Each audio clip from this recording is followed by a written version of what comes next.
Turunnya grade Bandara SMB2 dari internasional menjadi domestik cukup disayangkan oleh banyak pihak, tidak terkecuali Ketua DPRD Sumsel. Oleh karenanya, DPRD Sumsel dalam hal ini Komisi 4 akan memanggil pihak pengelola Bandara SMB2 guna memberikan penjelasan atas penurunan grade Bandara SMB2.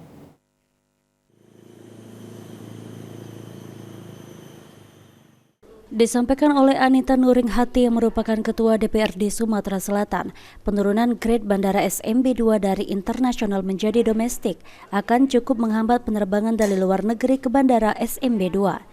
Oleh karenanya, Anita meminta kepada Angkasa Pura II dalam hal ini pengelola Bandara SMB2 untuk memberikan penjelasan dan melakukan pembenahan dan membuat terobosan agar Bandara SMB2 kembali menjadi bandara internasional.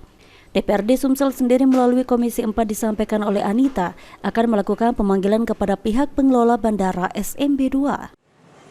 Mana berupaya untuk membuat terobosan-terobosan agar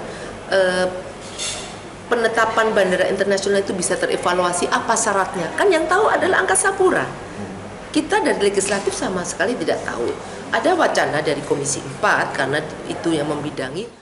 Sebelumnya, DPRD Sumatera Selatan dan pemerintah provinsi serta pengelola Bandara SMB2 telah melakukan komunikasi terkait penerbangan internasional.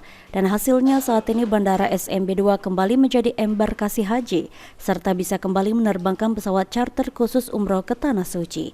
Firman Hidayat, PAL TV.